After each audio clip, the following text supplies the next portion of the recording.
To date or not to date? That is the question. Dating. How easy is it to meet someone new? Can you really meet the love of your life online? Or is there no substitute to the traditional format of meeting in bars and nightclubs? I'm on the streets of London, interviewing men and women, young and old, singletons, those people in relationships, different creeds, different religions, and even different sexual preferences to find out whether technology is the answer to finding that perfect partner. My name's Gautam and I'm single at the moment. Okay, hi, I'm Maxime. I am living in France at the moment and I am in a relationship. So I'm Lewis, I'm single. My name is Candice. I'm from Indonesia, but I live in Belfast. My name is Hugo. I'm from France, from Paris actually.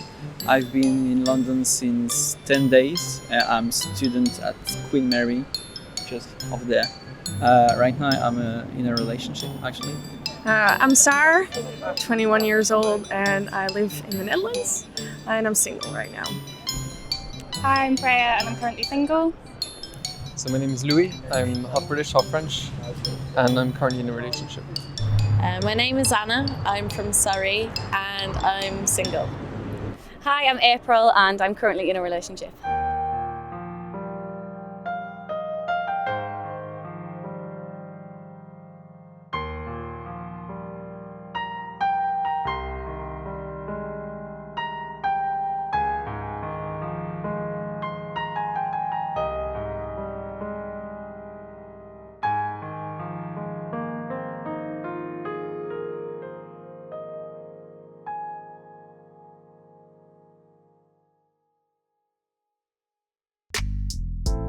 Almost 7.7 billion of us live on this planet. Some will prefer their own company, but the majority will elect to live as a couple. So where do you find that perfect partner? At work? At a club? On holiday? The list is endless. Then if you meet someone face to face, will they be a long-term partner? Many say in a big city, you can so easily be invisible. Is online dating the solution?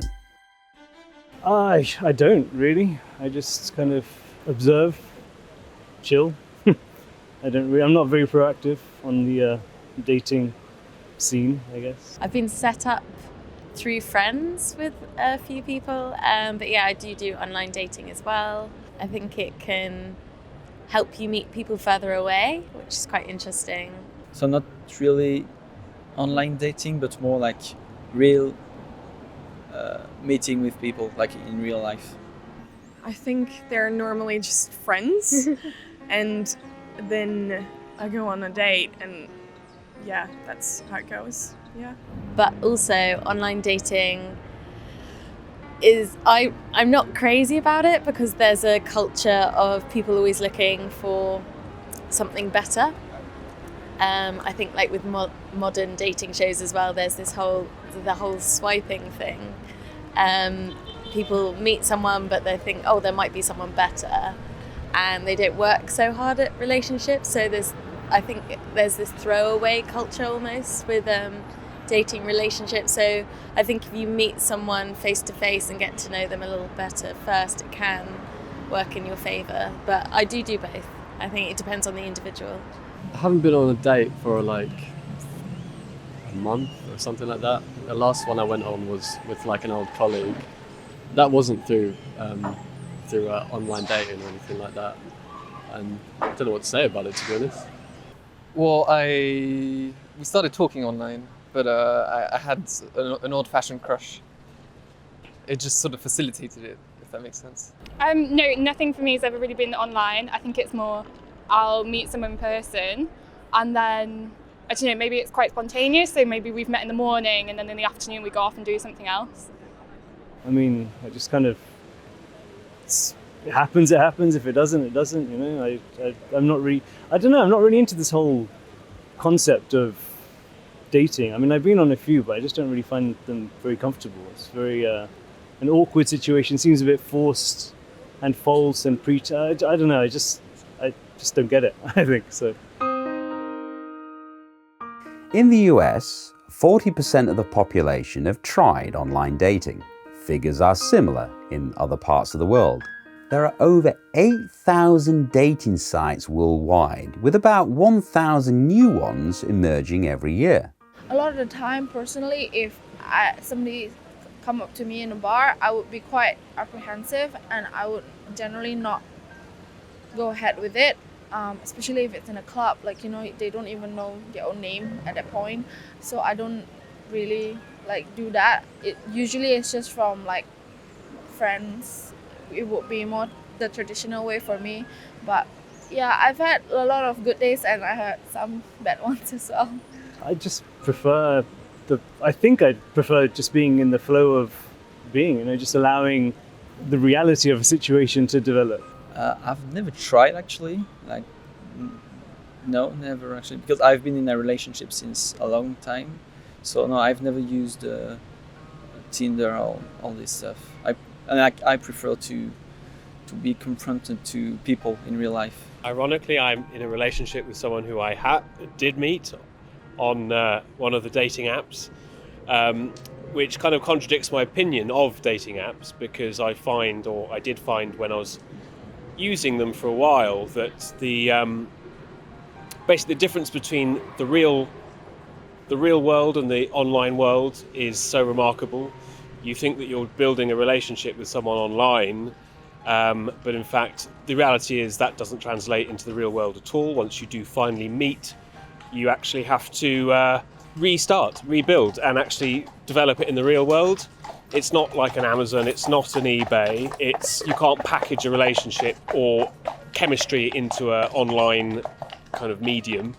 So I'm very cynical, and but it's ironic that yes, I am in a relationship that is Tinder. So we asked Tinder on how successful they've been in forging long-term relationships.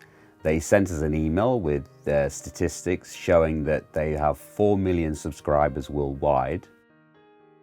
They've been responsible for 30 billion matches since their inception in 2012, and currently they're responsible for 1.5 million dates per week. Now, by their own admission, they say that they exclusively target the younger generation, or I think their term is Generation Z, which is people 18 to 25 only. But their own research shows that 70% of the Generation Z prefer to be single, of which 56% of females prefer to date rather than go into long-term relationships, because it apparently gives them more confidence and they prefer to be more independent. But otherwise, my opinion before that was very cynical for that reason. I don't think you can communicate properly. I don't think you can establish any understanding of the other person. I think it's all fairly superficial, and you can't exchange anything meaningful just through, you know, emojis and messages. So I think it's not particularly realistic representation of, you know, love or chemistry. I'm not currently on any, but I have used Tinder in the past, and Bumble happened very briefly. I didn't like that. It seemed more of a hookup app than rather serious relationships. And Plenty of Fish, but I felt very harassed on there by sort of, you can't match people, so they don't know anyone can contact you. So I was getting sort of older men that was like outside of my preferred age bracket. But yeah, I did like Bumble, which is where the woman talks first, and actually had a relationship from that. But yeah, not currently on any right now. I've only ever used one before, Tinder, which is I think the most famous one. I feel like probably now everyone is so busy. They have like their work, their lives. It's so hard to set aside time to just kind of like go to like a social setting where you're thinking about looking for a partner. Whereas on the app, it's kind of like the intention is clear. Whereas if you meet somebody you don't know whether you know what their intention is. I just feel like maybe it's more straightforward in the app. For me, I just found it so convoluted, just not very comfortable. No, I haven't. And I'm not really interested in it. I think I'm kind of skeptical about it. I don't know. It doesn't really feel that great, I think. Funny thing, I'd say that it's a little bit too superficial in that people tend to come up with just a single sentence, maybe 3 or 4 pictures to go with it, and it feels like it's a bit I don't know how people will only really match with people that they think are sort of well within the reach, you know, and I don't know. There's a little sense for me in which it kind of kills luck and serendipity, you know, sort of the opportunity to, you know, meet someone just by virtue of being sort of next to them, or it sort of maybe kills circumstance a little bit. I just think it's a bit impersonal, and most of it's just going off a photograph of someone, which I think is a bit bizarre. Usually, it depends on what the people expect from the online dating. Sometimes it's just like to meet people and get like really quick relation. I don't know if you know what I mean. A friend very close to mine actually met his girlfriend by using Tinder, actually. Yeah, I do get that because you talk a lot online, I guess. So I think you can get to know each other, but it can also turn out completely different and be a totally different person in real life when you meet that person, or you don't feel attracted to that person. Yeah, I think it's more the dating online is a different vibe than in person. I feel like you can get to know someone a bit easier if you're meeting them face to face, rather than online. It feels like a bit of a persona, that it's just kind of a facade. I think, yeah, I've been on one Tinder date. I think that's it, just one. I think that's it, yeah. And we met twice. But it was a bit, I've been on 2 actually, and both of them I kind of felt the same way. I just was really nervous. I was like, I'm just going to meet a complete stranger and just turn up like, hello, let's do what we agreed to do ahead of time. I think most people exaggerate everything, which tends to be the case with all social media, but anything would be exaggerated or manipulated, or you're only picking out the best pieces rather than kind of getting to know someone naturally.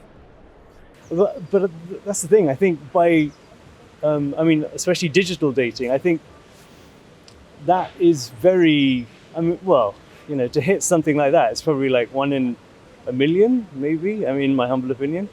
So to go on and do these online dating things, you have to go out and meet 1 million people in order to generate or to have that sort of cosmic chemistry, I guess.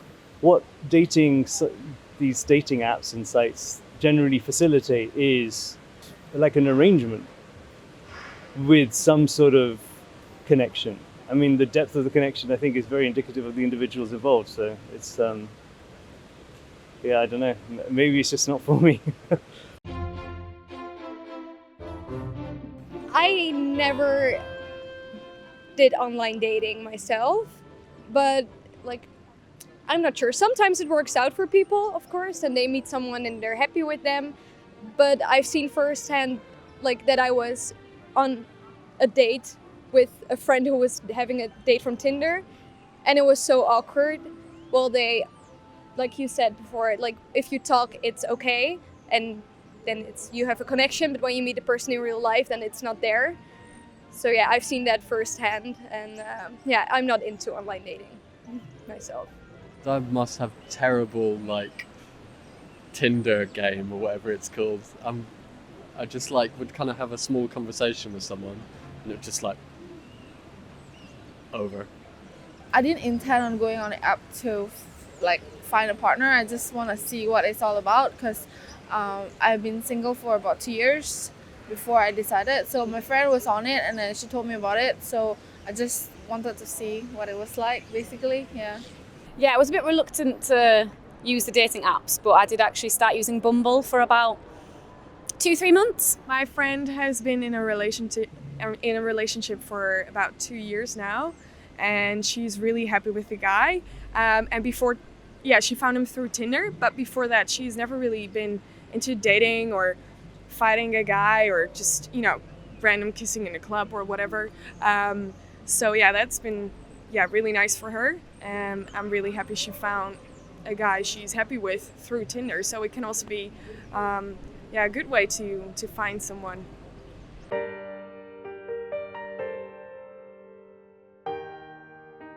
We met on the app, and it was just my first time ever, and then we just started talking, and then the rest is history. I didn't meet a lot of people before I met him, so not a lot of experience there.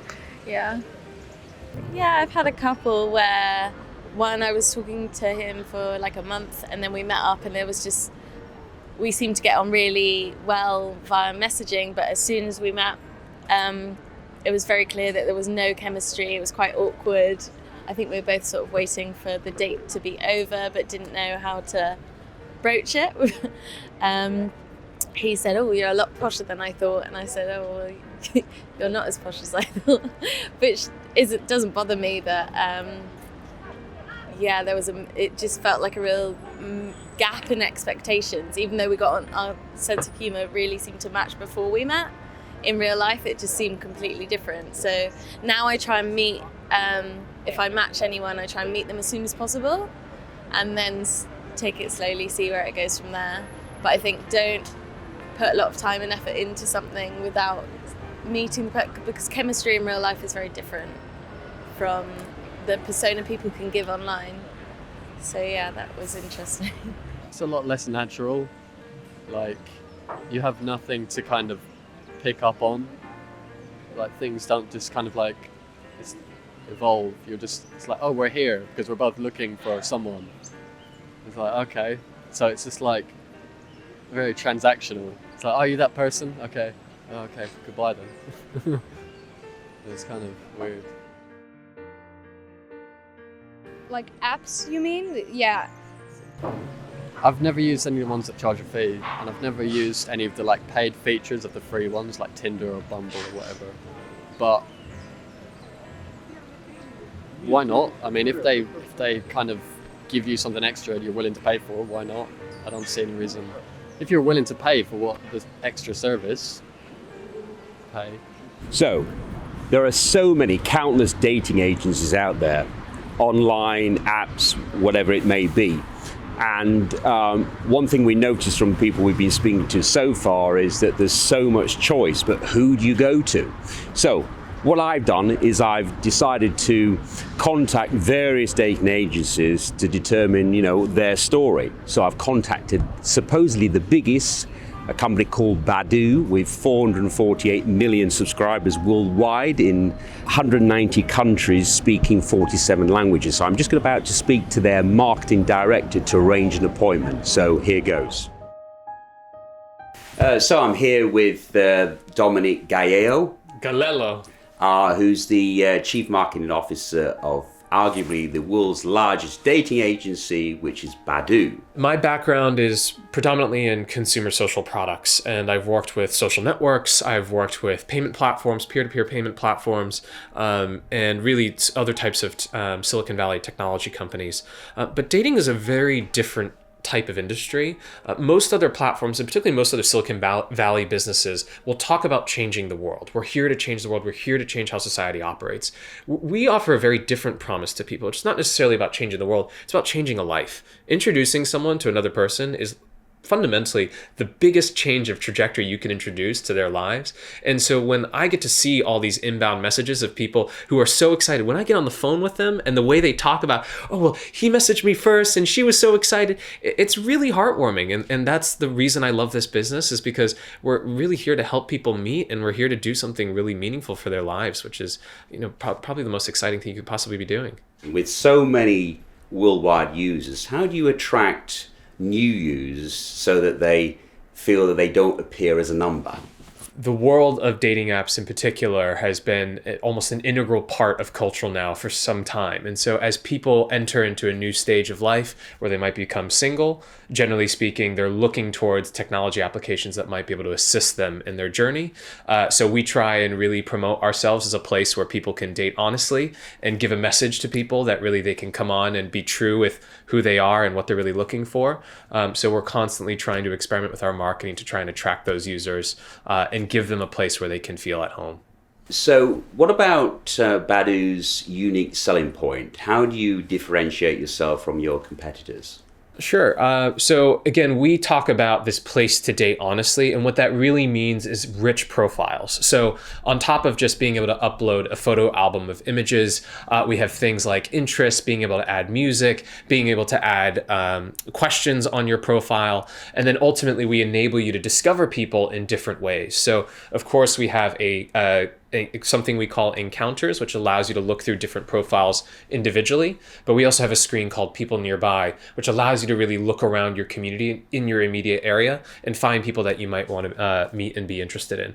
But ultimately, these dating apps differentiate themselves through brand. And for us, it's about engendering our community with our values of openness and honesty. So wherever that the user is really interacting with our platform, we're encouraging them to express, who are you? What are you looking for? And that way you don't have this mismatch of intention that can often happen in the world of dating. So we want people to be very clear about what their expectations are as they come onto this platform. On average, how long does it take for your users to find a date?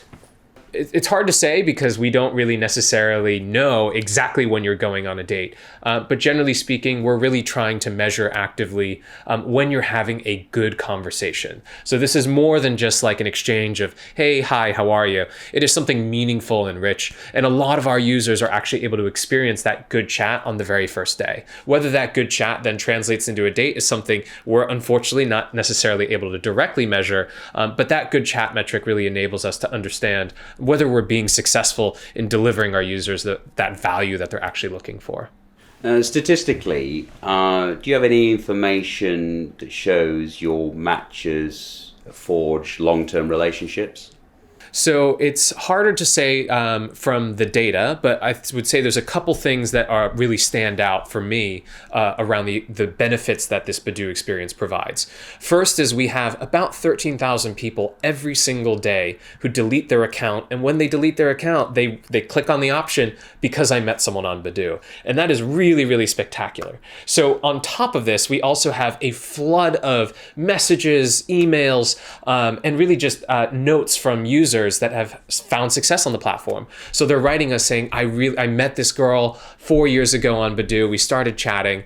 We've ultimately gotten married. We have kids. Now we have a home. And it's really such a heartwarming experience to be able to see all these messages come in every single day. It's a really rewarding experience. We're talking about dating in the future now. What challenges do you feel the industry is going to be facing, particularly over the next 10 years? The biggest challenge in the dating space right now is this idea of injecting humanity back into the experience. A lot of what people feel right now is that dating apps can make you feel commodified in this platform, and that you feel like just another number. And so what we're trying to do here at Badoo is really enable you to express your personality and make that profile feel as rich as possible and a reflection of the real you. And so we're constantly investing in ways through whether it's different features, whether it's music, whether it's interests, to allow you to say a little bit more about who you are than necessarily representing yourself through just a photo. I feel this is something that is happening all over the internet. It's not necessarily exclusive to the world of dating apps. It's true for places like Instagram. It's true for other types of apps that are out there that sort of express you as just an image. So we're really trying to bring this humanity back into the experience by allowing you to represent who you are. And then ultimately for us, it's about how do we help you connect with someone in a more meaningful way? How do we go beyond just that initial hi, hey, hello? So we invest in things like conversation starters that allow you to ask better questions to that person you just matched with. it's hard to talk to a stranger. It's really hard to build a connection with a stranger. And fundamentally, when we talk about openness and honesty, we talk about revealing yourself to another person so that you feel that connection, you feel that chemistry that makes you confident to go on that date. So what we're trying to do is enable those better conversations. So let's say you've matched with someone. Rather than just sending a hey or a hi, we will often not necessarily stop you, but prompt you, why not use one of our better questions? And so we've provided a list of hundreds of questions that we've put into the platform that are ultimately randomized when they pop up. But our best and most successful question was, so tell me, has a stranger ever changed your life? And that was ultimately the most successful question that had the highest response rate from the other person that you matched with, because suddenly you're not having a conversation about the weather, what did you do today, how was your day? You're suddenly getting to a more meaningful place about who you are and really what is the experience that you've been through that allows you to get to a more interesting place from a conversation standpoint with that new match.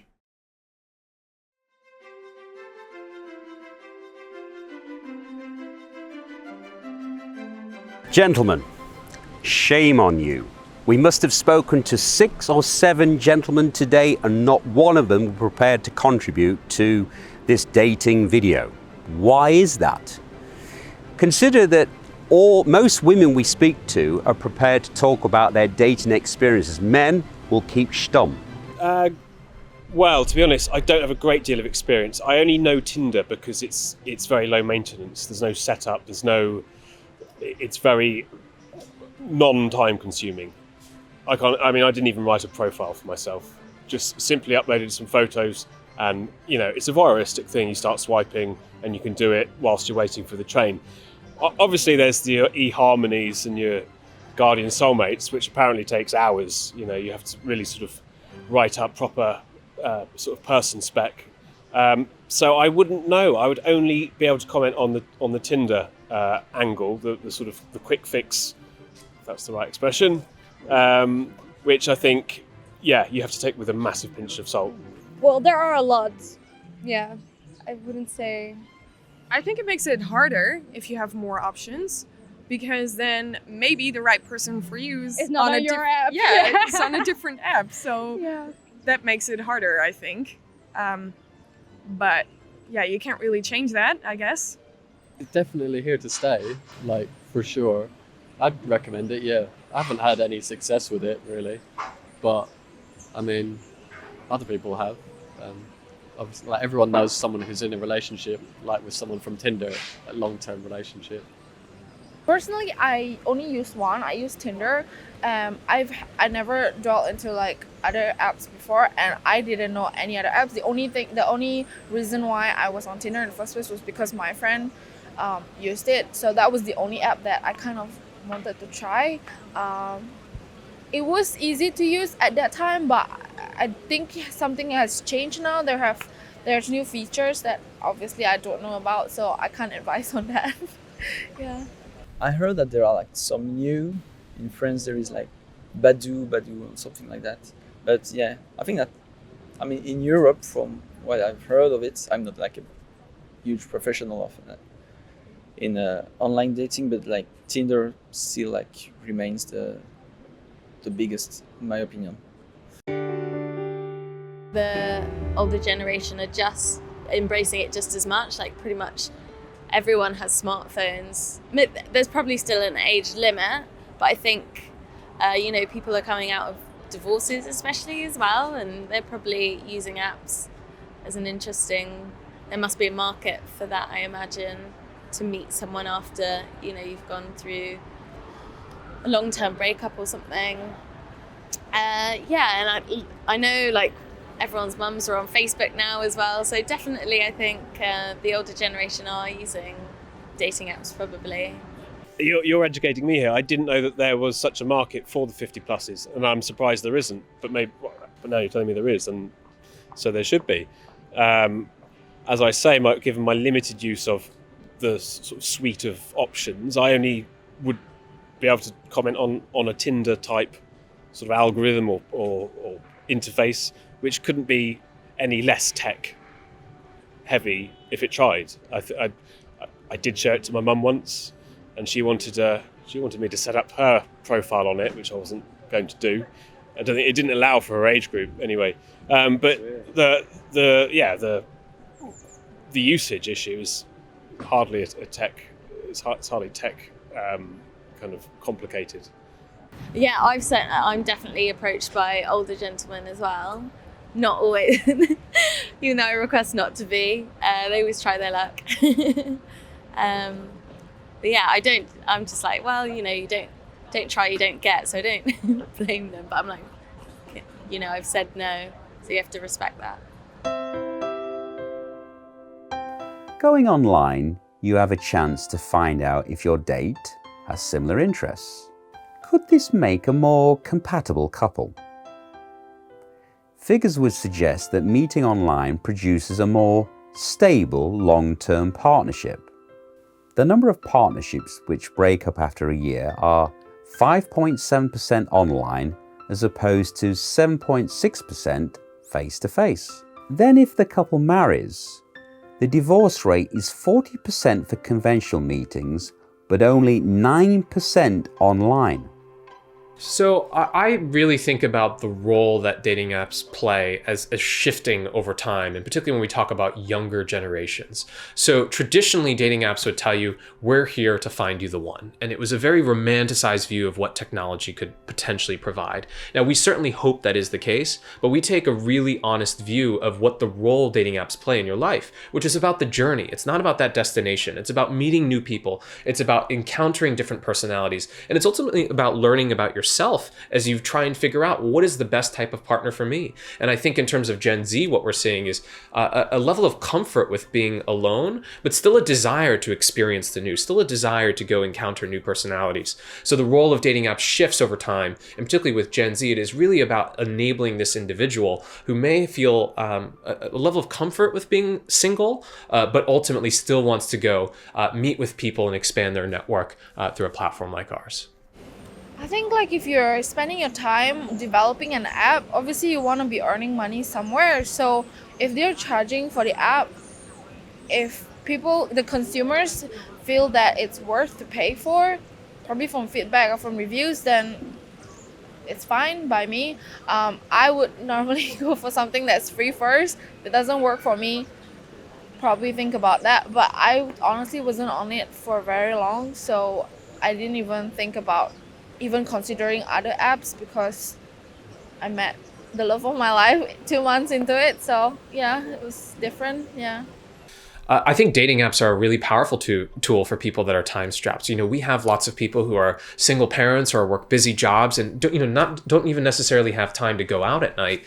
So apps allow you to fill those in between moments with that opportunity to potentially meet with someone, certainly online, and ultimately carry that conversation on until you're ready to go out in the real world and meet with them.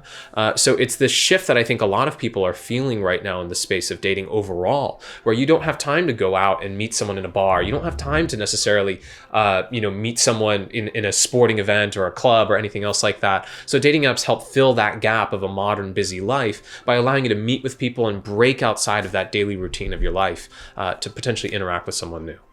The ease of access to certain apps like Tinder obviously allows for, how do I say this without being too snobbish, a whole sort of spectrum of caliber. So you can have guys on there, I'm sure, who have no morals or scruples, and by all accounts, they're quite shameless in how they present themselves.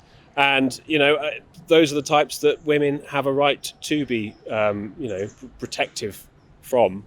So I don't begrudge them, doctoring their accounts in any way that makes them feel safe. So we take data privacy enormously seriously here at Badoo. A lot of that is about our internal operations. So we ensure that no data actually leaves any of the owned properties that we have here. That means not using third-party services to pass user data to anyone else that may ultimately get compromised. So we take that extremely seriously in terms of how we operate as a business. And ultimately, we are trying to provide better safety tips for individuals who are on the platform and their behavior. So make sure to keep the conversation on Badoo. Try not to give out your phone number. Or when you are about to go on a date, what are the best safety tips that you can think about as you go out there, whether it's letting a friend know that you're going on a date, whether it's just making sure that you're in a more public space. These are the types of things we take very seriously to make sure that you're protected, not only in terms of your data, but also your everyday behavior on the platform. I think, yeah, you do have a sort of blind faith that they're not gonna use that information against you, but they do collect data on you. But I think my generation now kind of assume that everyone's collecting data on us and we don't know how it's going to be used. I think we all just kind of hope that we're not important enough that anyone will want that data. It's a concern, I guess, but I don't think it puts people off using the apps. I think we're like, we're used to it, we'll just do it anyway. But obviously there are challenges with the app as well. Obviously you're afraid of being catfish. You don't know whether this person is responsible, or you don't know. Obviously you don't want to be meeting somebody, in like a empty building. Like I always try to meet somebody in like a public place. So yeah, you have to be safe yourself as well. So let me address the fictitious profile problem, which is certainly prevalent within the dating app space. On Badoo, we ask every user to verify their profile. And so what we ask you to do is take a selfie and mimic a gesture. So that's a selfie with a gesture like this or like this or like this. And then we have both machine learning to match that photo against your profile photo. And if the match feels incongruent, then we'll send it to a team of 5,000 moderators. That way, as you're going through Badoo and looking at profiles, you have a blue check mark to know that that person is a real person and you're not about to be catfished. So we take that very seriously to ensure that every single user feels they have an enormous amount of trust in the people that they're about to meet. I think there's really negative potential in both. I don't know if I could really say one was worse than the other or something. It really depends. There's going to be like undesirables in both camps that you just be unlucky and meet one of them. Well, the thing with Tinder is that you don't really give too many details. So I guess it's not as risky as it might be on other dating sites where it's a bit more comprehensive, where you're giving it sort of a lot more details about, a lot far greater sort of, more aspects about your life. Whereas on Tinder, you just have a few photos and I think your age, your gender, or your sex, and that's about it. So what worst case scenario if that gets compromised, I don't think it's dramatic. Maybe the fact that you're on it might get some people into trouble. But other than that, I don't think it's quite as risky as some of the ones that go perhaps in more depth. Where people talk about the sort of the childhood, the hobbies, their preferences, and their interests, which people don't really seem to do too much of on Tinder. Just awkwardness. I just don't really. Don't know, feel that. But I don't know. It could be a British thing. I think dating is very much an American sort of construct, and I think. And I'm also Indian, so I think in India it's also very sort of new as a notion or an idea. With Bumble, the girls have to talk first, which I think made me feel a lot more comfortable. So if I matched with a guy, I would have to start the conversation. So if I matched with him and then decided I didn't want to talk to him, I didn't have to. And there's only a 24-hour period that you can have that conversation and then they disappear. So yeah, it's a lot. I think it's, for girls especially, I think if you think that it's going to be like unsafe, or I know people get sent a lot of like rude things on Tinder and stuff like that, I think Bumble was the best option for me. I don't think I really have a best date. Well, I haven't dated for probably like 2 years. Because I do get really, really nervous. And that's why I would rather like start off with friends. Because then it's easier for me to get to know a person, because it's not, there's not like a pressure or something. When you call it a date, then it's so formal, and I think about it as a formal thing, like as something really serious, and I get really nervous about that, so it doesn't really feel natural anymore for me. So that's what makes it kind of hard for me to date, I guess. Probably like whenever me and my partner had our first date, it was just really easy. It was just in like a coffee shop. We just got coffee and then we just talk. And then, sometimes when you meet somebody for the first time, you have that fear of like, oh, what do I say next? Or like the awkwardness that lingers. But there was just nothing there. It was just as if we've known each other for for a very long time, and we just kind of hit it off. So I'd probably say that was like the best kind of dates, where you already kind of feel comfortable with that person. The worst ones would be where you're like awkward all the time. It doesn't, for me, it doesn't take me very long to know whether I can get along with somebody, if there's chemistry there. So if you find out very early on that there's nothing there, and then you have to be on the date for the rest of the day, it's kind of awkward. Yeah. I think what happens when you're communicating online, you're not in a spontaneous capacity. You're thinking of smart, clever, kooky, witty, funny little jibes, and then you're building a false persona. And the other person's thinking, oh, you're so funny and cute and charming, but actually you meet in real life and it's a big letdown. It's a big disappointment, which is why you have to sort of start again. I think Tinder opens the door, or Tinder equivalent opens the door, opens a platform for meeting, and then you have to start again. So I can't cite one particular disaster. There's also, you can sort of cheat your profile a bit with Photoshop. There were some dimensional issues with some of my early sort of dates. I'd think it's not quite how I remember you looking. So there's all sorts of fiddling that can go on, and I have experienced that in the past. I wouldn't say a disaster date. I did meet a guy on Bumble when I turned up. Wasn't what I thought he was going to be, so I stayed for one drink and left. And that obviously didn't go any further because it was nothing that I wanted. There was no chemistry there. Like I say, it's not like when you meet someone in person and there's an instant connection. He had good chat on Bumble, but it wasn't the same when I met him in person. And he didn't look like his pictures. To be told, I just ended the date saying that I needed to have an early night because I'd work tomorrow, which is quite bad. But then I did message him afterwards to say, look, I don't think we're a match. I wasn't feeling the chemistry. I don't think this will be going any further. I don't really have a best date or a worst date. I think I just go, sit, interact, have a bit of a chit chat. I actually had one worst date where the guy was actually quite racist in the first 5 minutes. Casually racist, assuming because I was white that I would go along with it or something. And I was I pulled him up on it. I was and I said, well, this is awkward. But I did actually continue the date. But then afterwards didn't call him back. But it was an awkward one. And at the end of the night, I think we both knew it wasn't going to go anywhere. He sort of tried to salvage it. I don't know if he thought maybe he could still get something else out of me, physically for the night or something, but I wasn't interested in taking it further. But I think a lot of, I don't know about women, but guys nowadays, even if they think, oh, it's not going anywhere, they might try and still get you into bed. So they'll still try and continue the date, even if it's awful, which is a bit depressing. Well, I think just being honest. No point in coming up with excuses. If it's so bad as to want to sort of leave it after 5 minutes, then I think that you can be clear about not wanting to keep it up. I think no one's gonna really fault you for being honest. There's a lot that goes into two people liking each other, so I don't think it's. I wouldn't take it personally if someone wasn't interested in me, just how I don't think anybody else should take it personally if somebody else isn't interested in them.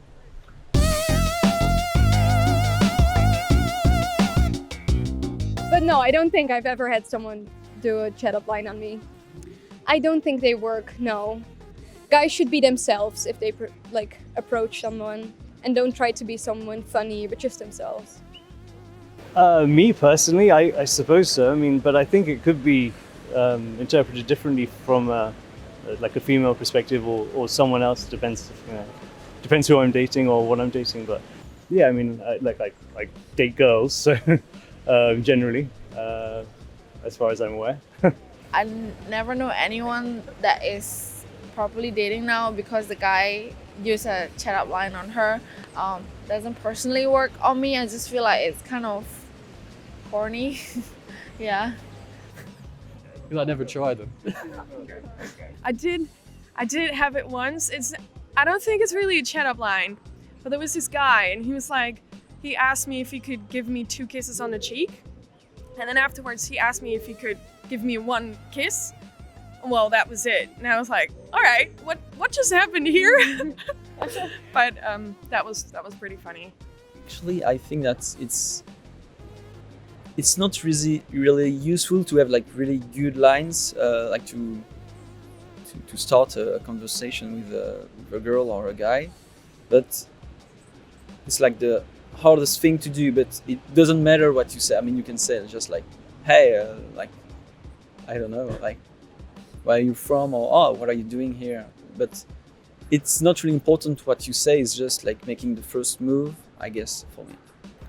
No, I don't think a traditional chat-up line is appropriate. Like if you're just going up to a stranger and it's just so bizarre. It's so outdated, unless it's really ironic. But yeah, no, I think it's bizarre. Well, I wouldn't be using them. I don't know where this is going. I shouldn't be using them, and I wouldn't be. I wouldn't be surprised if they come back round, if the old, even if the cheesy ones come back into fashion. I'm sure we've lost a lot of the kind of the old-fashioned courting, which, you know, is a sadness. It's a sad reality. So I'm sure that before long, the old-fashioned path to love and romance will be very much on vogue again, and even the cheesiest lines might, you know, once again breathe life. So yeah, I'd say give it a. Well, it's probably been a good 10 years, I suppose, that this online dating has really exploded. So I think we'll see the old-fashioned, you know, domain come back into its own, I think. Yeah, I do actually, because I think it's about confidence, but it kind of, I guess it needs to be a chat-up line individual to the person. So if someone gets to know me a little bit, ask me a few questions, and then can like get in a cheesy line based on that, you know, that shows a bit of quick wit. But yeah, I guess I quite like, because it's cheesy humour, and if you can get someone to laugh, you're instantly breaking down, you know, showing them that you're harmless. Because I think for a lot of women, actually, immediately we can be like, oh, is this guy a threat? So yeah, it's about showing them you're not. But I guess guys could use that and then still be a threat. But you kind of have to have a bit of faith that they're not. And vice versa. I don't know. Looking good, smelling good, working out a bit. Just be genuine and don't be a cliche. You know, a lot of guys are like, oh, I want a girl who doesn't take themselves really seriously, but at the same time have like is really ambitious. That's kind of like, what are you saying? So just be genuine and then if you don't want to be in a relationship with somebody, tell them from like, you know, very early on, so the girl don't have these expectations that, oh, we might be going somewhere and then you just ghost them. That's not very nice to anyone, not just to girls. Like it goes both ways. I just think sometimes if you're online dating, I think a lot of guys, like from experience, just kind of said, hey, you okay? And I think coming up with something a bit more inventive or funny, or actually looking at their profile and like coming up with something interesting is a good way to start a conversation. But I think in meeting in person, I think you can kind of get the grasp if someone wants to talk to you by the eye contact. So I think if you've got something interesting to say, like go up to them and say something, or if you think that they look nice, like say, oh, I'd just like to let you know you look beautiful today, or something like that, instead of like wolf whistles or something horrible that some men do in the street. I don't know, I think, do you know what I mean? Yeah, exactly. Yeah, I think, yeah, just have something interesting to say.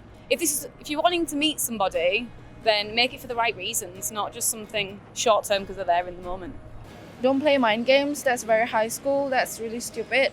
For me, it was because my boyfriend, he's just really clear and straightforward from the very start.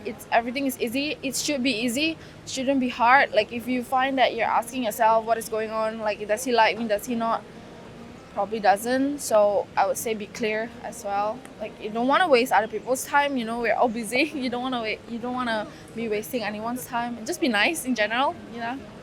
I don't know what the opposite sex likes in people, but I mean, is all that really necessary in order to attract the opposite sex? Because it's a lot about aesthetics. But then, that's my initial point, like thought on that. But yeah, I think just what would make people more attractive is just working on themselves and developing all skill sets. I think be nice, Like, so many people will come up and start taking the mick out of you, trying to be like a bit of banter. And actually, like, if a stranger's coming up and slagging you off, that's not flirting, that's just ridiculous. Like, why would I keep talking to someone who does that? If they want to stick around, then just be a bit nicer and genuinely ask questions. Don't just be like, what are you doing later? Like, get to know me. And most people are expressing a desire to do something outside of the ordinary drink date where you're just kind of going on an interview. I would recommend to anyone that I would, go on an adventure, go try something different, go take a walk with someone. Do something a little bit outside of the ordinary, because it's going to create a little bit more of a special connection with that person, and you'll be able to experience something together, which is certainly the ultimate outcome that you're trying to get to.